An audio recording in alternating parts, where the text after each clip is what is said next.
Hi students, welcome in this video. इस video में हम लोग पढ़ने जा रहे हैं बायोमॉलिक्यूल्स।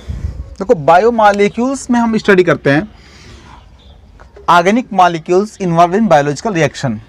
यहाँ पे इस चैप्टर में हम लोग को पढ़ना है carbohydrates, proteins and nucleic acids. First of all we are going to discuss about carbohydrate.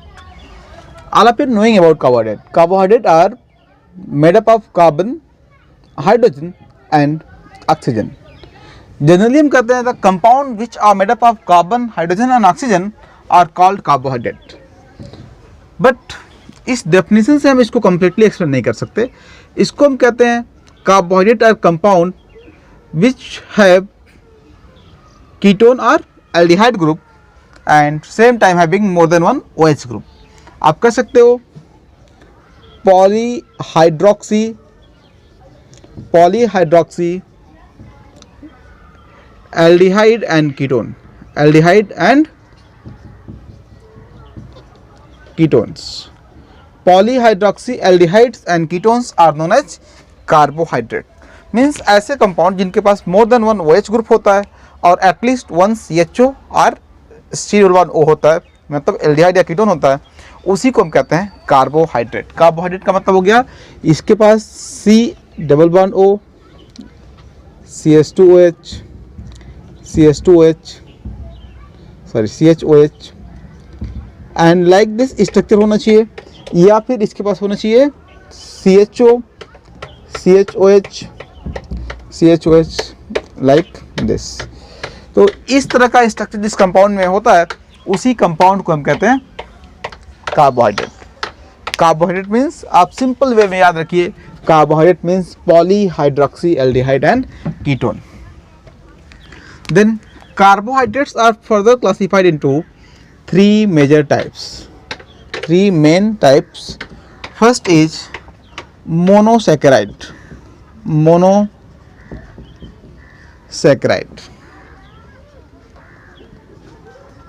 Second is oligosaccharides,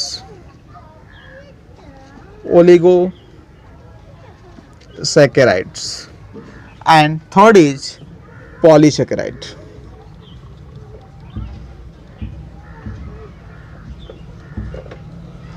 देखो, monosaccharide are simplest carbohydrate which does not undergo further hydrolysis. आप सिंपल देखो, इन तीनों कैटेगरी को हम हाइड्रोलिसिस के basis पे classify करते हैं। इनको हम क्लासीफाई करते हैं on the basis of hydrolysis of carbohydrate. जिस कार्बोहाइड्रेट का हाइड्रोलिसिस होता है और ऑन हाइड्रोलिसिस वो सिंपल कार्बोहाइड्रेट में ब्रेक हो जाते हैं, उनको हम इन कैटेगरी में रखते हैं। और जिस कार्बोहाइड्रेट को हाइड्रोलाइज नहीं कर सकते, वो ऑलरेडी सिंपल है, उसको फर्दर सिंपल हाइड्रोकार्बन में हम चेंज नहीं कर सकते, उसी को कहते हैं हम monosaccharide. This means monosaccharide means the carbohydrate which are simple, which does not undergo further hydrolysis. ऐसे कार्बोहाइड्रेट जिनका फर्दर हाइड्रोलिसिस नहीं होता है उसी को हम कहते हैं मोनोसैकेराइड। जिनका फर्दर हाइड्रोलिसिस होता है उनको हम क्लासीफाई करते हैं इन दो कैटेगरी में, oligosaccharide and polysaccharide. Oligosaccharide means the carbohydrate which gives 2 to 10 monosaccharides on hydrolysis, 2 to 10 monosaccharides on hydrolysis। ऐसे कार्बोहाइड्रेट जिनके हाइड्रोलिसिस से हमको मिलते हैं 2 to 10 मोनोसैकेराइड, मतलब 2 भी मिल सकता है, 3 भी मिल सकता है, 4 भी मिल सकता है, अप टू 10 मिल सकता है। तो जिस कार्बोहाइड्रेट के हाइड्रोलिसिस से हमको 2 to 10 मोनोसैकेराइड्स मिलते हैं उन्हीं को हम कहते हैं ओलिगोसैकेराइड। और जिसमें more than 10 gives more than 10 monosaccharide on hydrolysis, monosaccharide on hydrolysis are called polysaccharide. देखो, ऐसे पॉलीसैकेराइड्स ऐसे कार्बोहाइड्रेट्स जिनके हाइड्रोलिसिस से 10 से ज़्यादा मोनोसैकेराइड मॉलिक्यूल बनते हैं उन्हीं को हम कहते हैं पॉलीसैकेराइड। तो पॉलीसैकेराइड में मोर देन 10 मोनोसैकेराइड बनेंगे और ओलिगोसैकेराइड में 2 to 10 मोनोसैकेराइड बनेंगे। और जो मोनोसेक्राइड होता है ये सिंपल होता है, आप कह सकते हो does not undergo hydrolysis, undergo hydrolysis. इनको हम फर्दर हाइड्रोलाइज करके स्मॉल कार्बोहाइड्रेट में चेंज नहीं कर सकते, ऑलरेडी सिंपल है। तो these are classification on the basis of hydrolysis. देखिए इसके अलावा हम कार्बोहाइड्रेट को क्लासिफाई करते हैं on the basis of their taste. Carbohydrate का जो टेस्ट होता है इसके बेसिस पे हम क्लासिफाई करते हैं इनको टू कैटेगरी में, टू कैटेगरी में। फर्स्ट जो होता है इसे हम कहते हैं स्वीट शुगर, स्वीट कार्बोहाइड्रेट।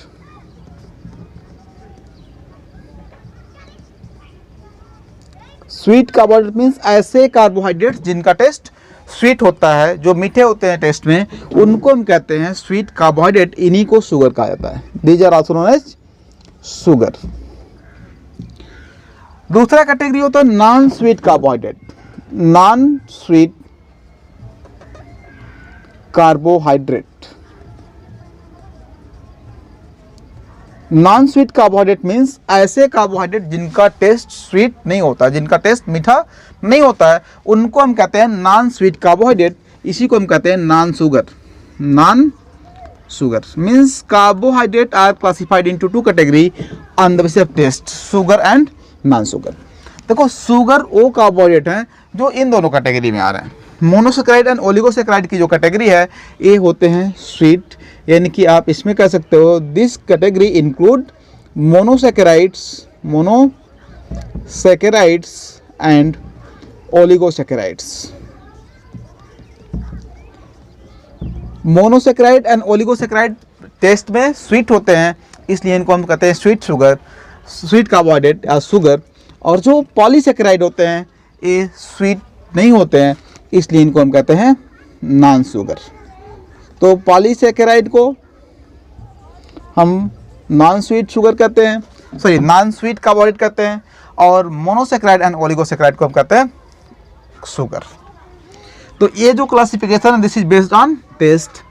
एक क्लासिफिकेशन है on the basis of hydrolysis, hydrolysis. अभी हम कार्बोहाइड्रेट को टू मोर कैटेगरी में क्लासिफाई कर सकते हैं on the basis of their chemical test. Chemical test मतलब reducing nature, reducing nature. Reducing nature के बेसिस पे हम इनको टू कैटेगरी में क्लासिफाई कर सकते हैं, reducing sugar and non reducing sugar. Reducing sugar or you can say carbohydrate and non-reducing carbohydrate, non-reducing carbohydrate। तो आप देखो यहाँ पे दो कैटेगरी बन गए, reducing and non reducing. Reducing carbohydrate उसे कहते हैं हम जो टॉलेंस रिएजेंट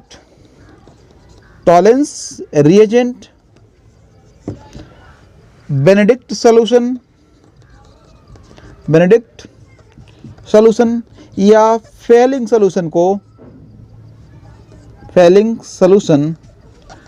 को रिड्यूस कर सकता है। आप कह सकते हो carbohydrate which is capable to reduce Tollens reagent Benedict solution और Fehling solution are known as reducing sugar. और ऐसे कार्बोहाइड्रेट जो इनको रिड्यूस नहीं कर सकते हैं उन्हीं को हम कहते हैं नॉन रिड्यूसिंग शुगर। तो रिड्यूसिंग एंड नॉन रिड्यूसिंग का मतलब समझना है आप लोग को। मतलब केमिकली हम टेस्ट करेंगे किसी कार्बोहाइड्रेट के सॉल्यूशन में टॉलेंस रिएजेंट बेनेडिक्ट सॉल्यूशन या फेलिंग सॉल्यूशन ऐड करके उसको वार्म करेंगे। वार्म करके ऑब्जर्व करेंगे, अगर टॉलेंस रिएजेंट के साथ सिल्वर मिरर बन रहा है तो हम कहेंगे ये रिड्यूसिंग शुगर है, और सिल्वर मिरर नहीं बनना तो नॉन रिड्यूसिंग शुगर। ऐसे ही बेनेडिक्ट और फेलिंग सॉल्यूशन के साथ ब्रिक्स रेड प्रेसिपिटेट बनेगा तो हम कहेंगे दिस इज रिड्यूसिंग शुगर, और ऐसा नहीं हो रहा तो हम कहेंगे this is non reducing sugar. तो जो रिड्यूसिंग और नॉन रिड्यूसिंग शुगर होते हैं इनको हम इन तीनों टेस्ट से जस्टिफाई कर सकते हैं। अब देखिए जो रिड्यूसिंग शुगर होते हैं ये रिड्यूसिंग क्यों हैं? बिकॉज रिड्यूसिंग शुगर है CHO और C डबल बॉन्ड O, या तो CHO ग्रुप होता है इसमें या C डबल बॉन्ड O होता है। अगर C डबल बॉन्ड O है तो हैविंग अल्फा OH, या तो ये कंडीशन है या तो ये। देखिए रिड्यूसिंग शुगर वो होते हैं जो या तो पॉलीहाइड्रॉक्सी एल्डिहाइड है, तो ये एल्डिहाइड का ऑक्सीडेशन और इन रिएजेंट का रिडक्शन हो जाता है और ये रिड्यूसिंग शुगर की तरह से बिहेव करते हैं। जैसे देखिए अगर ये RCHO है और इसको हम ट्रीट करते हैं टॉलेंस रिएजेंट से। Tollens reagent means ammoniacal silver nitrate solution, ammoniacal silver nitrate solution. तो ये इसका मेन रिएजेंट है। जब हम इसे ट्रीट करते हैं तो क्या होता है, RCOO माइनस बन जाता है और यहाँ से H बन जाएगा और यहाँ से बन जाएगा सिल्वर मिरर एंड अमोनिया। तो ये सिल्वर मिरर का फॉर्मेशन इंडिकेट कर रहा है कि सिल्वर यहाँ रिड्यूस हो गया। सिल्वर यहाँ +1 ऑक्सीजन स्टेट में और यहाँ 0। इसको रिड्यूस कौन किया, शुगर। ये शुगर इसको रिड्यूस कर दिया। दिस इज पॉलीहाइड्रॉक्सी, ये जो ग्रुप है ये पॉलीहाइड्रॉक्सी ग्रुप है और यहाँ पे CHO है, तो ये पॉलीहाइड्रॉक्सी एल्डिहाइड है जिसमें एल्डिहाइड ग्रुप का ऑक्सीडेशन हो गया और टॉलेंस रीजन का रिडक्शन। तो ऐसे शुगर जो पॉलीहाइड्रॉक्सी एल्डिहाइड होते हैं, हमने बताया कि जो कार्बोहाइड्रेट हैं क्या है, या तो पॉलीहाइड्रॉक्सी एल्डिहाइड हैं या पॉलीहाइड्रॉक्सी कीटोन है, दोनों हो सकते हैं। तो ये अगर पॉलीहाइड्रॉक्सी एल्डिहाइड हैं तो ये रिड्यूसिंग शुगर होंगे। दूसरा कंडीशन, अगर ये पॉलीहाइड्रॉक्सी कीटोन है तो ये रिड्यूसिंग शुगर तब होंगे जब कीटोनिक ग्रुप के अल्फा कार्बन पे OH ग्रुप अटैच हो। कीटोनिक ग्रुप के अल्फा कार्बन पे OH ग्रुप अटैच होगा, तब ये होंगे रिड्यूसिंग शुगर। तो देखिए जितने भी मोनोसैकेराइड्स हैं, डाइसैकेराइड्स हैं, all are reducing except sucrose. Sucrose is और नॉन रिड्यूसिंग शुगर। बाकी जितने भी आप मोनोसैकेराइड और डाइसैकेराइड पढ़ते हैं, all are reducing sugar. Polysaccharides are non reducing sugar. Polysaccharide non reducing होते हैं और ये दोनों कैटेगरी रिड्यूसिंग होता है except sucrose. Sucrose is a non reducing sugar. Sucrose means वही जो हम मार्केट में यूज करते हैं शुगर, वही सुक्रोज है। तो this are all about classification of carbohydrate. आप लोग को समझ में आ गया होगा, हम कार्बोहाइड्रेट को हाइड्रोलिसिस के बेसिस पे 3 कैटेगरी में क्लासिफाई किए, टेस्ट के बेसिस पे 2 कैटेगरी, स्वीट है तो शुगर, नहीं स्वीट है तो टेस्ट में मीठा नहीं है तो नॉन शुगर। अब देखिए इसको हम टॉलेंस रिएजेंट के बेसिस पे या फेलिंग सोल्यूशन के बेसिस पे या वेर्निक सोल्यूशन के बेसिस पे टेस्ट करेंगे। अगर ये इन सोल्यूशन को रिड्यूस कर देता है तो इसे हम रिड्यूसिंग शुगर कहते हैं, और रिड्यूस नहीं करता तो नॉन रिड्यूसिंग शुगर कहते हैं। रिड्यूसिंग शुगर वो होता है जिनके पास या तो CHO ग्रुप हो या कीटोन हो, तो ऐसा कीटोन जिसके पास अल्फा OH ग्रुप हो, तो ये रिड्यूसिंग होते हैं। अगर ये दोनों कंडीशन नहीं है तो वो शुगर नॉन रिड्यूसिंग होते हैं, जैसे all the polysaccharides and sucrose, these are non reducing sugar. तो देखिए मोनोसैकेराइड्स के एग्जांपल हैं glucose and fructose, oligosaccharide, lactose, sucrose, और भी एग्जांपल्स मिलेंगे आपको। एंड पॉलीसैकेराइड के एग्जांपल हैं स्टार्च एंड सेलुलोज। देखिए जो पॉलीसैकेराइड्स होते हैं इनको हम फर्दर 2 कैटेगरी में क्लासीफाई कर सकते हैं, homopolysaccharide, homopolysaccharides and heteropolysaccharides. homopolysaccharides means ऐसे पॉलीसैकेराइड्स जिनके हाइड्रोलिसिस से जो मोनोसैकेराइड्स बनते हैं वो बिल्कुल आइडेंटिकल होते हैं, only one kind of monosaccharide के पॉलीमर्स हैं ये, तो इसे हम कहते हैं homopolysaccharide. Means all the monomer are same. Hetero means होता है डिफरेंट। यहाँ पे जो इसके मोनोमर्स होते हैं, दिस मीन्स इससे जो मोनोसैकेराइड लिबरेट होते हैं ऑन हाइड्रोलिसिस वो बिल्कुल सेम नहीं होते हैं। तो इसमें डिफरेंट काइंड के मोनोसैकेराइड होते हैं और इसमें ओनली वन काइंड के मोनोसैकेराइड होते हैं। Homopolysaccharides means the polysaccharide of only one kind of monosaccharide, and heteropolysaccharide means polysaccharide of more than one kind of monosaccharide. मतलब इसके हाइड्रोलिसिस से more than one type of monosaccharide का formation होगा और इसके हाइड्रोलिसिस से ओनली वन टाइप का monosaccharide बनेगा। तो अब देखिए हम लोग को यहाँ पे पढ़ना है सिर्फ मोनोसैकेराइड्स, बाकी हमारे सिलेबस में नहीं है। तो हम लोग डिस्कस करेंगे monosaccharide. First of all glucose. First of all glucose. देखिए ग्लूकोज का अगर हम एलिमेंट्री स्टडी करते हैं, जैसे आप लोगों ने ऑर्गेनिक केमिस्ट्री में पढ़ा होगा determination of carbon, hydrogen, oxygen. तो इसमें हम कार्बन, हाइड्रोजन, ऑक्सीजन का डिटेक्शन करते हैं, फिर इनका परसेंटेज डिटरमाइन करते हैं, फिर इसका एम्पिरिकल फार्मूला, मॉलिक्यूलर फार्मूला। तो हम देखते हैं कि इसका मॉलिक्यूलर फार्मूला निकल के आता है C6H12O6। This is derive from elementary study. तो ग्लूकोज का मॉलिक्यूलर फार्मूला C6H12O6 होता है। अगर हम इसको सोर्स देखें तो ये कहाँ से मिलते हैं हमको, इसको हम किसी भी डाइसैकेराइड, ट्राइसैकेराइड यानी कि ओलिगोसैकेराइड या पॉलीसैकेराइड के हाइड्रोलिसिस से प्रिपेयर कर सकते हैं, जिसमें ग्लूकोज एक मोनोसैकेराइड हो। हर एक पॉलीसैकेराइड में या हर एक ओलिगोसैकेराइड में ग्लूकोज नहीं होता, बट जिसमें ग्लूकोज है उसके हाइड्रोलिसिस से हम ग्लूकोज को प्रिपेयर कर सकते हैं, like from starch. Starch is homopolysaccharide of glucose, तो इसके हाइड्रोलिसिस से हमको मिल जाएगा glucose. Hydrolysis of starch give us glucose. इसके अलावा आप देखो, अगर हम केन शुगर का हाइड्रोलिसिस करते हैं, केन शुगर का मतलब होता है सुक्रोज। अगर हम सुक्रोज की हाइड्रोलिसिस करते हैं तो इसके हाइड्रोलिसिस से क्या बनता है, हाइड्रोलिसिस से हमको मिलता है ग्लूकोज एंड फ्रक्टोज। ये दोनों हमको कहाँ से मिलते हैं, केन शुगर यानी कि सुक्रोज के हाइड्रोलिसिस से। तो इस तरह से हम इसको ऑब्टेन कर सकते हैं। देखो, glucose is the most abundant organic compound. Glucose is the most abundant organic compound, मतलब जितने भी ऑर्गेनिक कंपाउंड नोन है उसमें से सबसे ज़्यादा अमाउंट में पाया जाता है ग्लूकोज, क्योंकि जितने भी सेलुलोज हैं, स्टार्च हैं, ये सब ग्लूकोज के होमोसैकेराइड हैं। और जो प्लांट बॉडी है वो सब इसी के बने हुए हैं। ह्यूमन बॉडी या एनिमल बॉडी में भी ग्लूकोज ब्लड शुगर है और ग्लूकोज ग्लाइकोजन के फॉर्म में स्टोर भी होता है। Glycogen is also homosaccharide, homopolysaccharide of glucose. तो ये आप देखेंगे कि ग्लूकोज जितने भी कार्बोहाइड्रेट हैं उनमें से मोस्ट एबंडेंट है। नॉट ओनली कार्बोहाइड्रेट, ये पूरे ऑर्गेनिक कंपाउंड में मोस्ट एबंडेंट ऑर्गेनिक कंपाउंड है। Glucose is the most abundant organic compound. Next देखिए, इसका स्ट्रक्चर हो गया, सोर्स हो गया, इसको हम कैसे प्रिपेयर कर सकते हैं। अब अगर हम जानना चाहें इसका स्ट्रक्चर कैसे होगा, इसका ये तो मॉलिक्यूलर फार्मूला है only, how can we determine structure of glucose. तो इसके लिए हम बहुत सारा स्टडी करते हैं और उन स्टडी के बेसिस पे इसका स्ट्रक्चर डिसाइड होता है। जैसे देखिए, first thing, when we treat glucose with HI, reaction with strong reducing agent HI। तो ग्लूकोज को जब हम C6H12O6 को HI के साथ ट्रीट करते हैं तो हमको मिल जाता है N-हेक्सेन।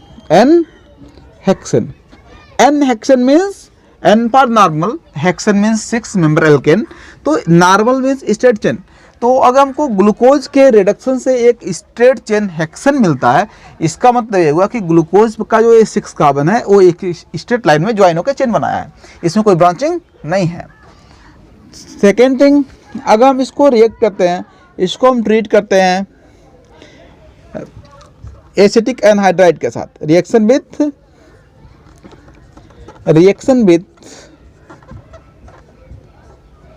Acetic anhydride.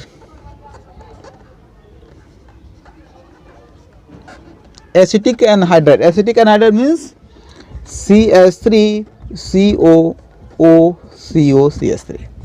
This compound is known as acetic anhydride. इसको हम कह सकते हैं ethanoyl anhydride also. IUPAC name is ethanoyl anhydride. जब हम इसको एसिटिक एनहाइड्राइड से ट्रीट करते हैं तो पेंटा एसिटेट बनाता है, C6H12O6 plus CH3COOCH3। This reaction give us penta acetate of glucose। Glucose यहाँ पे बना रहा पेंटा acetate. This formation of penta acetate from glucose indicates that glucose have 5 hydroxy group। देखो, ये जो एसिटेट होता है ये हाइड्रोक्सी ग्रुप और एसिड एनहाइड्राइड से बनता है। मतलब जब OH ग्रुप एसिड एनहाइड्राइड से कंबाइन करता है तभी एस्टर का फॉर्मेशन होता है इसमें। तो एस्टर का फॉर्मेशन यानी कि पेंटा एसिड मतलब 5 ग्रुप बने एस्टर, 5 एस्टर ग्रुप का फॉर्मेशन तभी होगा जब ग्लूकोज में 5 OH ग्रुप होगा।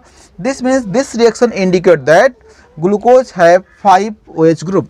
Glucose is a pentahydroxy compound. तो अब देखिए यहाँ पे टोटल 6 ऑक्सीजन है, जिसमें से 5 ऑक्सीजन OH के फॉर्म में। तो एक ऑक्सीजन किस फॉर्म में हो सकता है, इसको जानने के लिए हम ट्रीट करते हैं कि कहीं एक कार्बोनिल तो नहीं है।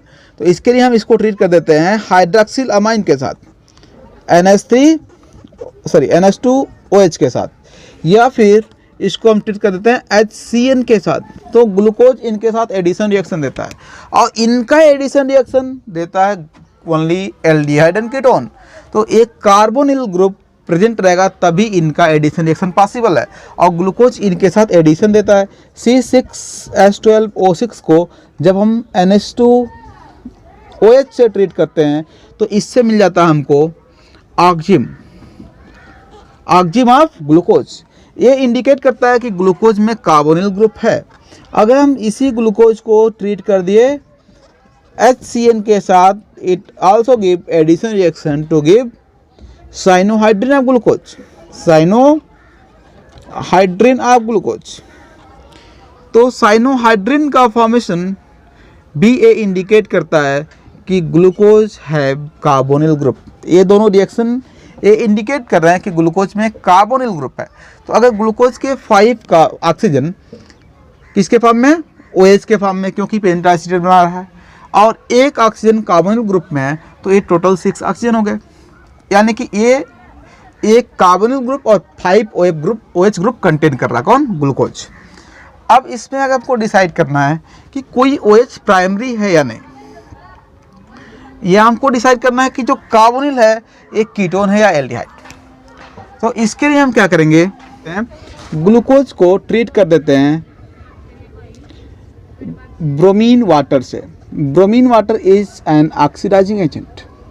तो जब हम ब्रोमीन से ट्रीट करते हैं ग्लूकोज को, तो इससे बन जाता है ग्लूकोनिक एसिड।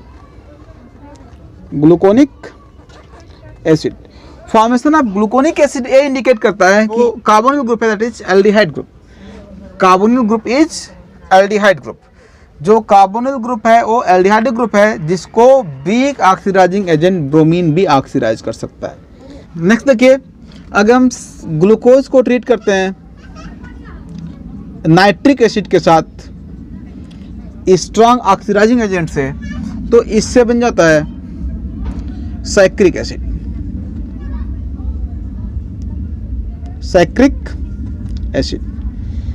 सिमिलरली अगर हम ग्लूकोनिक एसिड को HNO3 से ट्रीट करते हैं तब भी हमको मिलता है सैक्रिक एसिड।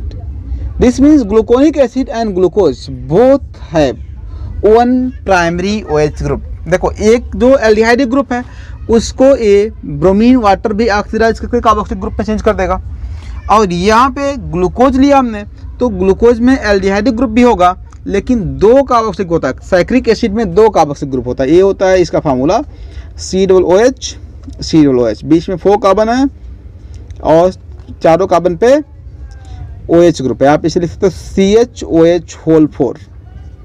तो this is formula of saccharic acid. यहाँ ये जो एक ग्रुप है इसका फॉर्मेशन हो गया CHO के ऑक्सीडेशन से, जो ब्रोमीन वाटर भी कर सकता था, जिसको हम ब्रोमीन वाटर के प्रेजेंस में भी कर सकते थे। ये हो गया 4 CH2OH। इसके ऑक्सीडेशन से ब्रोमीन वाटर से ये बन गया। ये इंडिकेट कर रहा कि CHO है, ब्रोमीन वाटर कार्बोक्सिलिक ग्रुप का फॉर्मेशन कर सकता है ओनली विथ एल्डिहाइड ग्रुप। ये एल्डिहाइड ग्रुप को ऑक्सीडाइज करके कार्बोक्सिलिक ग्रुप में चेंज करता है, लेकिन अल्कोहल को ये ऑक्सीडाइज नहीं कर सकता है। तो इसलिए ये किसी अल्कोहलिक ग्रुप को ऑक्सीडाइज नहीं किया, और इसमें ओनली क्या बना, इसमें बन गया gluconic acid. This is gluconic acid. Then जब हम ग्लूकोनिक एसिड को HNO3 से ट्रीट किए तो ये साइक्रिक एसिड का फॉर्मेशन कर लिया। ये बन गया साइक्रिक एसिड। तो साइक्रिक एसिड का फॉर्मेशन इंडिकेट कर रहा है कि ग्लूकोनिक एसिड में एक प्राइमरी OH ग्रुप है। सिमिलरली अगर हम ग्लूकोज को ट्रीट करते हैं किसके साथ, HNO3 के साथ, तो इससे भी बनता है साइक्रिक एसिड। दिस मीन्स ग्लूकोज के पास भी एक प्राइमरी OH ग्रुप है। देखिए, इस पूरे ऑब्जर्वेशन के बाद हम इसका ग्लूकोज का स्ट्रक्चर रिप्रेजेंट कर सकते हैं। इसका स्ट्रक्चर क्या होगा, इसको फीसर ने फर्स्ट टाइम रिप्रेजेंट किया था, इसलिए इसको हम कहते हैं Fisher projection formula, Fisher projection formula of glucose. तो देखिए ग्लूकोज का फीसर प्रोजेक्शन फार्मूला जो था वो है CHO C 4 कार्बन बीच में होंगे, लास्ट कार्बन इज CH2OH। ये जो 4 कार्बन्स हैं इनमें एक साइड में H और एक साइड में OH होता है। यहाँ पे OH OH OH OH। This is Fisher projection formula of D glucose. This is Fisher projection formula of D glucose.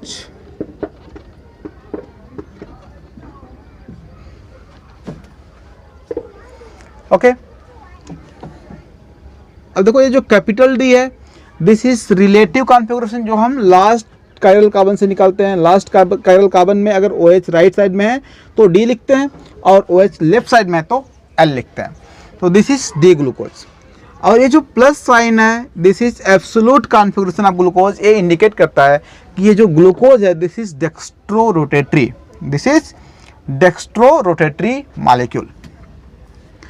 तो एक स्ट्रक्चर बन के आता है हमको इन सभी प्रॉपर्टीज़ के बेसिस पे। देखिए अगर हम इसको ट्रीट कर रहे हैं HI के साथ तो ये सभी कार्बन रिड्यूस होके एल्केन में चेंज हो रहे हैं, तो यहाँ से बन जा रहा है एन हेक्सेन।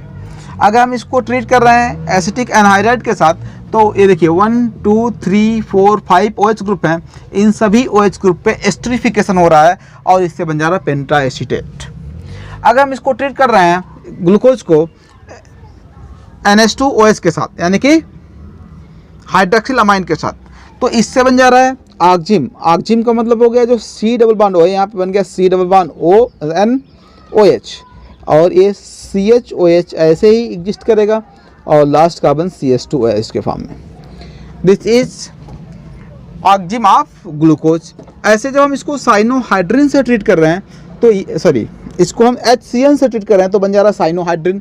साइनोहाइड्रिन कैसे बन रहा है, देखिए जो CHO वाला कार्बन है इस पे OH एंड CN ऐड हो गए और बाकी CHOH4 कार्बन ऐसे एग्जिस्ट करेगा और CH2OH बन जाएगा। This is cyanohydrin of glucose.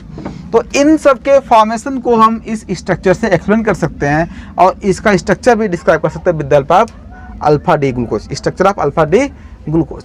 लेकिन ये जो अल्फा डी ग्लूकोज है इसे हम कहते हैं open chain structure of glucose और ये फीसर ने दिया था। इस फार्मूले से हम ग्लूकोज के सभी प्रॉपर्टी को डिस्क्राइब नहीं कर सकते।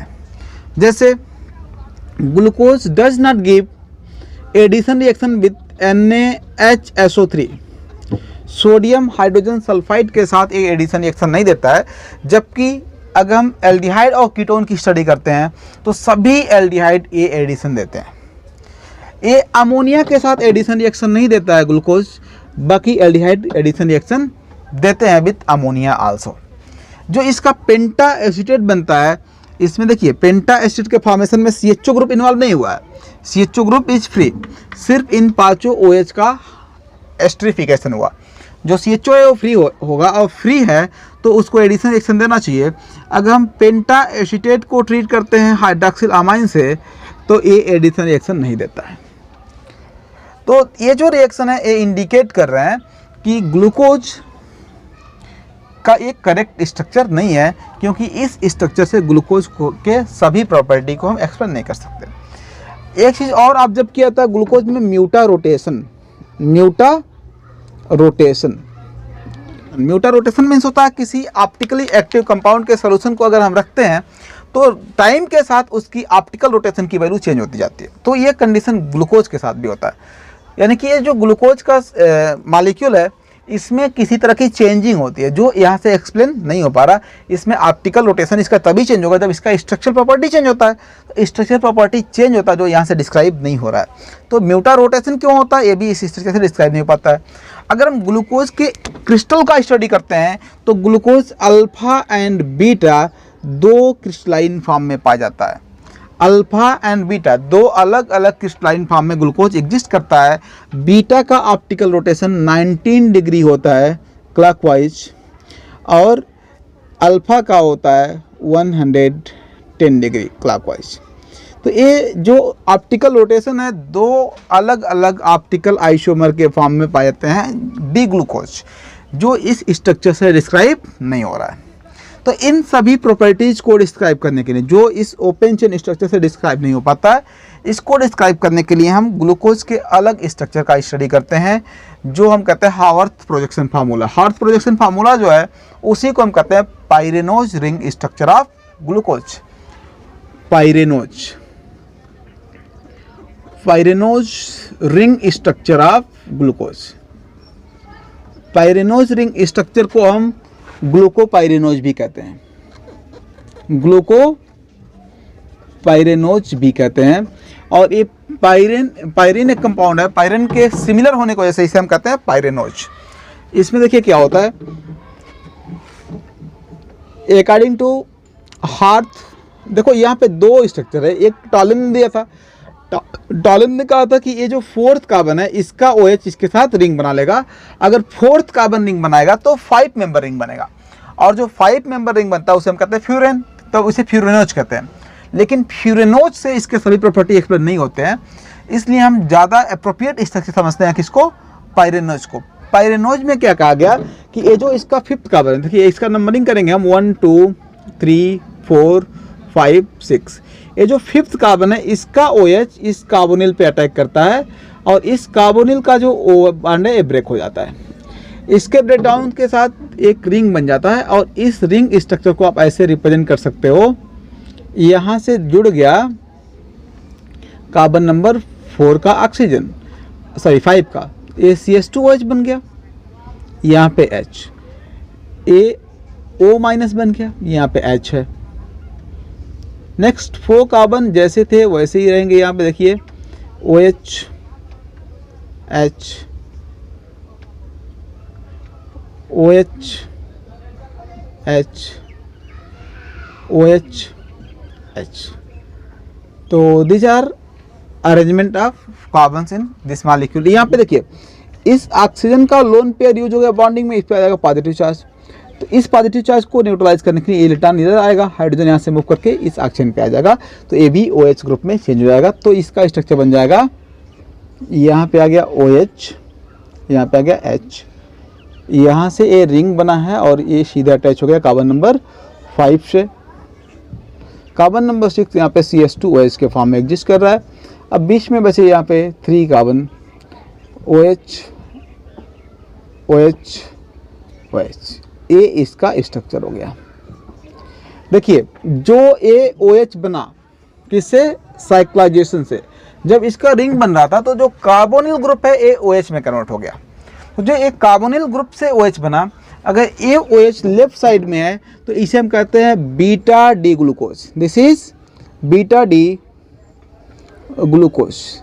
और अगर ये OH राइट साइड में बनेगा तो इसे कहेंगे हम अल्फा डी ग्लूकोज। जैसे ये OH यहाँ पे बन जाएगा और H यहाँ पे, और ये रिंग बन जाएगा ऐसे, तो इसको कहा जाएगा, इसको कहेंगे हम alpha D glucose.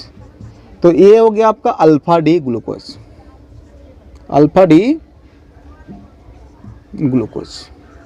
Alpha D glucose and beta D glucose आप लोग को समझ में आ गया। एक ग्लूकोज के रिंग स्ट्रक्चर है। देखिए ग्लूकोज का जो पाइरेनोज रिंग स्ट्रक्चर है उसको आप ऐसे बना सकते हो, ओ देखिए 6 मेंबर रिंग है, ऑक्सीजन 1 2 3 4 5 6 मेंबर रिंग बन जाएगा ऐसे, जिसमें से एक एटम ऑक्सीजन है। आप रिंग को ऐसे भी बना सकते हैं और इसी रिंग को आप ऐसे भी बना सकते हैं। किसी बुक में आपको ऐसा भी मिल सकता है ये रिंग, और किसी बुक में आपको ये रिंग ऐसा मिल सकता है। आपको ये दोनों रिंग एक दूसरे के मिरर इमेज जैसे दिख रहे होंगे। देखिए जब हम इस रिंग OH को O को इस रिंग के राइट कॉर्नर पे बना रहे हैं तो नंबरिंग भी इधर से करेंगे। एक कार्बन नंबर 1 हो जाएगा, A2 A3 A4 A5 हो जाएगा, और 5 से ऊपर आप अटैच कर दोगे CH2OH carbon number 6 A, this is CH2OH। Then आप देखो हर एक कार्बन पे 2 ग्रुप है, एक H और एक OH, तो आप इस वैलेंसी को ऐसे एक इस प्लेन के एबव और एक बिलो बना दीजिए। अब देखिए जो यहाँ पे ग्रुप राइट साइड में आपको दिख रहा है उसको प्लेन से बिलो लिख दीजिए। राइट साइड से हमने ओ लिखा, राइट साइड से नंबरिंग की, अब राइट साइड में जो ग्रुप है उसको नीचे लिखना है। तो इसमें देखिए अल्फा बीटा डी ग्लूकोज में राइट साइड में पहले कार्बन पे H है और लेफ्ट साइड में OH। राइट साइड को नीचे लिखा और लेफ्ट साइड को ऊपर। कार्बन नंबर 2 पे राइट साइड में OH है और लेफ्ट साइड में H, तो यहाँ पे आप लिखेंगे OH और यहाँ पे H।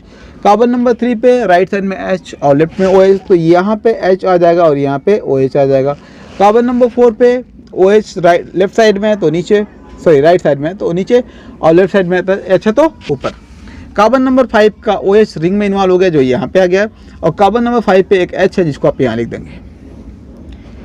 This is pyranose ring structure of glucose. This is glucopyranose, glucopyranose,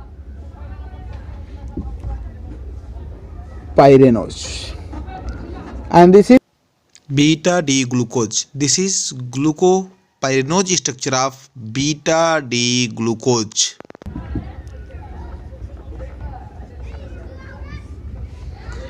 अगर आप इसी स्ट्रक्चर को चाहें तो इस तरह से बना सकते हैं। अगर आप ऑक्सीजन को लेफ्ट साइड में बनाए हैं तो नंबरिंग यहाँ लेफ्ट साइड से स्टार्ट करेंगे, 1 2 3 4 5, और कार्बन नंबर 6 जो है इसको 5 के ऊपर CH2OH के फॉर्म में ऐसे लिख देंगे। बाकी हर एक कार्बन से दो दो ग्रुप अटैच हैं, एक H और एक OH, तो आप दो वैलेंसी बना लीजिए, एक रिंग के एबव साइड में और एक रिंग के बिलो साइड में। अब देखो इस स्ट्रक्चर में जो लेफ्ट साइड में है आप उसको ऊपर लिखिए, जो राइट साइड में उसको नीचे लिखिए। सॉरी, जो राइट साइड में है उसको आप ऊपर लिखिए और जो लेफ्ट साइड में उससे नीचे। आपने नंबरिंग लेफ्ट से किया, ओ को लेफ्ट में लिखा तो लेफ्ट में जो है वो नीचे जाएगा। तो लेफ्ट में क्या है O, तो O आ गया यहाँ नीचे और H आ गया यहाँ पे ऊपर। फिर कार्बन नंबर 2 पे राइट लेफ्ट में क्या है H, तो H आ गया नीचे, OH आ गया ऊपर। फिर यहाँ पे आ जाएगा OH, यहाँ पे H, फिर यहाँ पे OH और यहाँ पे सॉरी यहाँ पे H और यहाँ पे OH आ जाएगा, यहाँ पे H। आप देखो ध्यान से देखेंगे तो ये दोनों सेम स्ट्रक्चर है, इसी का स्ट्रक्चर ये भी है। इसमें डिफरेंस क्या है, हमने क्या किया, रिंग को ऐसे पलट दिया या ऐसे आपको ऐसे पलट दिया। इस रिंग को प्लेनर है, ऐसे पकड़िए और ऐसे पलट दीजिए तो ए स्ट्रक्चर आपको मिल जाएगा।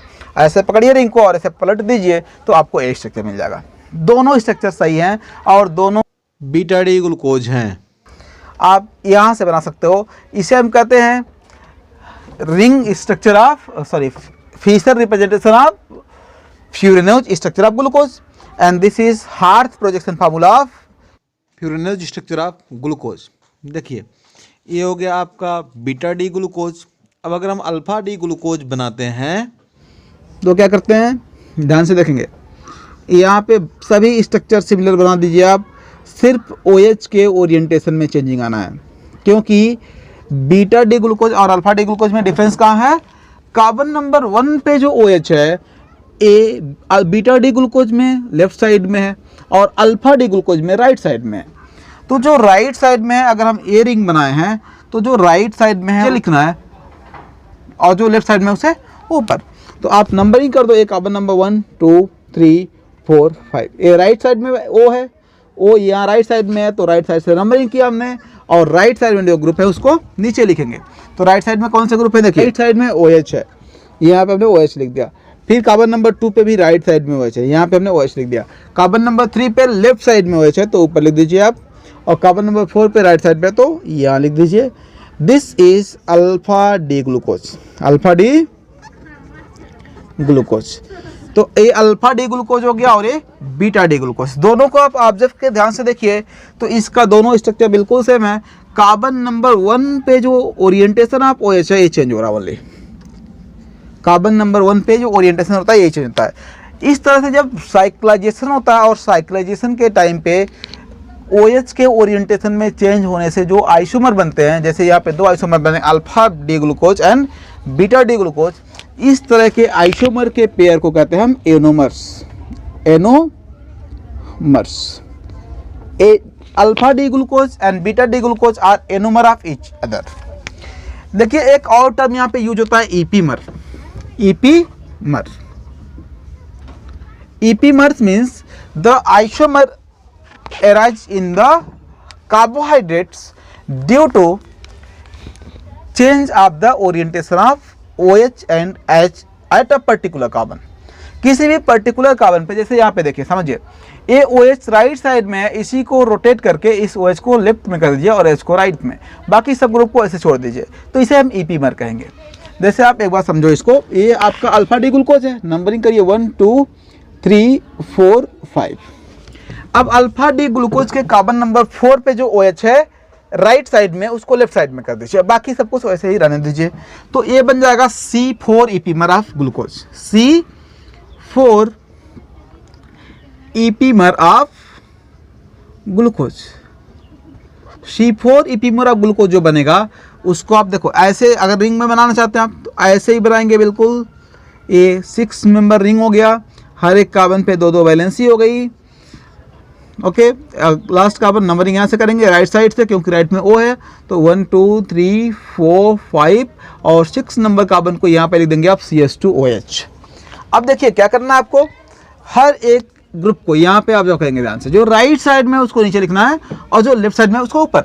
तो राइट साइड में यहाँ OH है, यहाँ पे भी OH है, यहाँ पे H है और यहाँ पे OH है, बाकी जो बैलेंस ही बचते हैं ये सब H हैं, पूरा कर दीजिए। तो ये हो गया अल्फा डी ग्लूकोज, सेम यही स्ट्रक्चर बनाया हमने, ये अल्फा डी ग्लूकोज है। अब अगर हमको अल्फा डी ग्लूकोज का C4 ईपीमर बनाना है तो क्या करेंगे, कार्बन नंबर 4 पे जो ओरिएंटेशन है OH नीचे है और H ऊपर, इस H और OH को चेंज कर देंगे, OH यहाँ रख देंगे और H यहाँ। This is C4 epimer of alpha D glucose. Alpha D glucose के C4 ईपीमर को हम कहते हैं alpha D galactose. Galactose C4 epimer of alpha D glucose is called alpha D galactose. देखिए C4 ईपीमर को alpha D galactose कहेंगे, C2 ईपीमर को हम कहेंगे C2 ईपीमर। कार्बन नंबर 2 पे अगर चेंज होता है तो इसे कहते हैं एलोज, एलोज, अल्फा डी एलोज। और C3 ईपीमर को कहते हैं मैनोज। मतलब अगर कार्बन नंबर 2 पे OH को ऊपर कर दिए और H को नीचे, तो जो कंपाउंड बनेगा उसे हम कहेंगे अल्फा डी एलोज। कार्बन नंबर बाकी सब सेम रहेगा, ऐसे ही बाकी सबको सेम छोड़ दीजिए और कार्बन नंबर 3 पे चेंज कर दिए, किसको, OH को नीचे और H को ऊपर, तो जो एक कंपाउंड बनेगा उस कंपाउंड को मैनोज कहेंगे। ऐसे कार्बन नंबर 4 पे चेंज किया हमने तो इसे कहते हैं हम गैलेक्टोज। और अगर कार्बन नंबर 5 पे चेंज कर देंगे तो ये जो D यहाँ पे लिखा हमने, यहाँ पे L आ जाएगा, यानी कि D glucose and L glucose are C5 epimer of each other. D glucose and L glucose, जैसे आप D ग्लूकोज में चेंज कर रहे हो C5 पे तो आपको मिल जाएगा L ग्लूकोज। अगर आप L ग्लूकोज में C5 पे चेंज करेंगे H और OH को तो आपको D ग्लूकोज मिल जाएगा। तो L glucose and D glucose are C5 epimer of each other. और अगर कार्बन नंबर 1 पे चेंज करें तो आप देखो 2 पे चेंज कर लिया हम, 3 पे, 4 पे, 5 पे, कार्बन नंबर 1 पे चेंज करते हैं हम अगर H और OH को तो हमको alpha and beta D glucose मिलते हैं। यानी कि जो एनोमर्स होते हैं ये C1 ईपीमर होते हैं, C1 epimer of each other. Alpha and beta D glucose of alpha and beta D glucose are C1 epimer of each other. और आप ऐसे भी कह सकते हो C1 ईपीमर को ही हम एनोमर कहते हैं।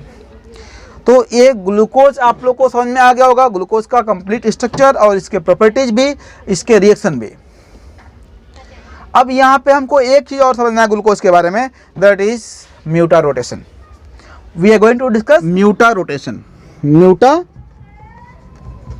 रोटेशन, म्यूटा रोटेशन का मतलब होता है जब हम किसी ऑप्टिकली एक्टिव कंपाउंड के सॉल्यूशन को प्रिपेयर करके रख देते हैं तो टाइम के साथ उसका ऑप्टिकल रोटेशन चेंज होता है। इस तरह से spontaneous changing of optical rotation with time को कहते हैं हम म्यूटा रोटेशन। ये ग्लूकोज में भी ऑब्जर्व किया जाता है।